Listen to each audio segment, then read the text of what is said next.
One Piece chapter 1057 just dropped, and it's time that we say farewell to some of our favorite characters, and sadly, that includes Yamato. Hello and welcome to Big News, a channel where we bring you the latest scoop on all things One Piece. I want to give a disclaimer.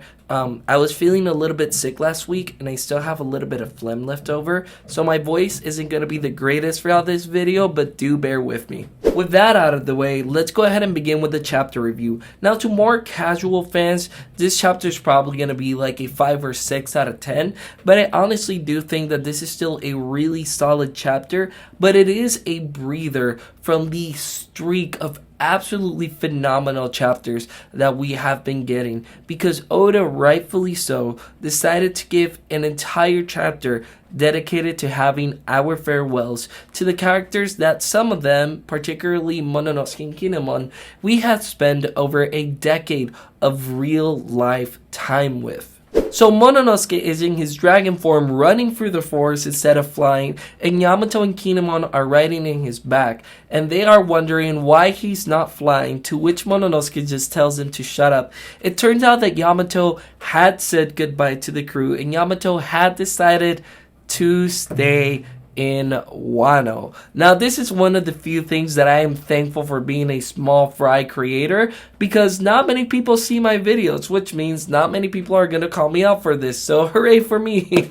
But I do love the way that Oda handled it, and he did leave the door open for Yamato joining in, kind of like a gym-based scenario later on. Because Yamato didn't say that she doesn't want to go out to sea. Yamato didn't say that she wants to protect Wano. Yamato said that she wants to follow Odin's footsteps. And Odin began by traveling Wano first, and then setting out to sea.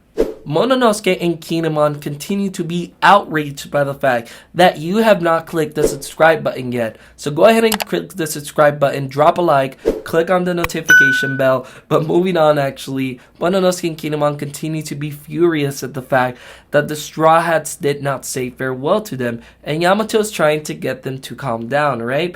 So we cut down to Tokage Port, and we have Law telling the Straw Hats that next time that they meet, that they will be enemies, and that now the alliance is officially over, to which Luffy says no problem. However, I find it hilarious that Law says that he might even try and go for their lives, because let's be honest, this is just completely empty threats. Law knows for a fact that he does not even hold a candle to Luffy, much less have his crew go up against Luffy's crew. It's just, Law is honestly a tsundere through and through, and we immediately get an example of that, with Chopper trying to say goodbye to Law, and Law just being like, shut up. So Yamato, Mononosuke, and Kinemon finally catch up, right? And Mononosuke is furious at Luffy, and he is just going off, right? And Kinemon even draws his sword. Like, these guys are absolutely insane. And Yamato's just happy to see Luffy, right?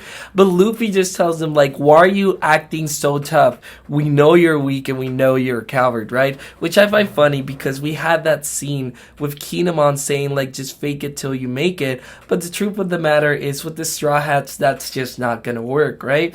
And Luffy tells Mononosuke that he is pretty much like a younger brother to him, which I find absolutely amazing. I think that's wholesome, because they have definitely developed that relationship. And I think it's safe to say that Luffy's relationship with Mononosuke pretty much stands out to that of Luffy's relationship with other characters, other side characters that we have met throughout this series. So I love seeing that Luffy recognizes him and sees him like a younger brother to him. So pretty much Luffy is to Mononosuke what Ace is to Luffy, which I find honestly amazing. Luffy then explains to them that the reason why they left without saying goodbye was because they were going to give them something, so they planned on saying goodbye anyways. And he asks Usopp if he has it ready, and lo and behold, Usopp brings out a Straw Hat flag, a big Straw Hat flag. And ladies and gentlemen, it is official. Luffy now has his first territory. This is one of the biggest steps towards cementing him as a Yonko, and it is none other than the land of Wano, which is absolutely incredible. I love seeing this, right? And I love Mononosuke's reaction. Mononosuke immediately begins to cry and beg Luffy to stay forever because after all, he is, you know, his savior. And we see the Straw Hat crew getting emotional, Zoro saying it's embarrassing, but Nami makes a good point by saying that at the end of the day, Mononosuke is just a kid. That's really what he is, right? So it makes sense for him to react like that. We've seen him grow. He has had moments of courage, but at the end of the day, he's an 8-year-old kid. And his savior, which he has spent about the last month with, is about to leave him. So it just warms my heart to see this reaction.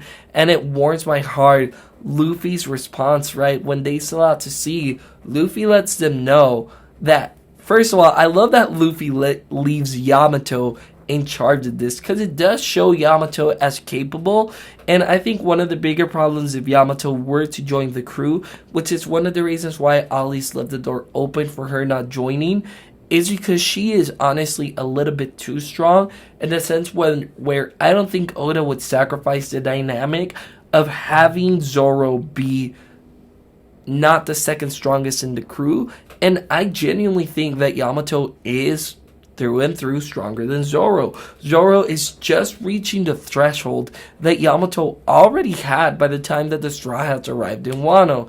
So it makes sense that she's staying here and Luffy is leaving things in her charge, right? But I love Luffy's response where he says that to Mononosuke, Kinemon, and Yamato that if any of the three wants to ever become a pirate, that he will personally come and get them, which I absolutely love. We then cut to the final scene where we have the Straw Hats discussing going over the safe route, and Kid obviously mocks them by saying that losers are obviously going to take the safe route, to which obviously Law and Luffy take the bait and they decide to go through the waterfalls.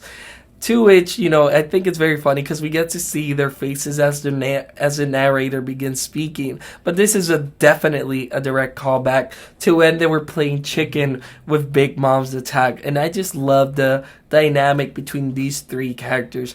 Like, even though I don't think that their rivalry is something serious, as in they don't pose a serious threat to Luffy, at least not in any of the viewers' eyes, I do still love the rivalry in and of itself and the dynamic that they have for one another, right? So the reason why I consider this the last scene is because, you know, there are narrations, and I think the narrations are well done, but those narrations in the recap, better said, it's just that it's recap and there's not much to say. They chimed in a little bit with the whole Hiyori thing, but I think that's just Oda for sure confirming that Orochi is dead, which is good to know. You know, some people were still skeptical, but I was sure that Orochi was dead.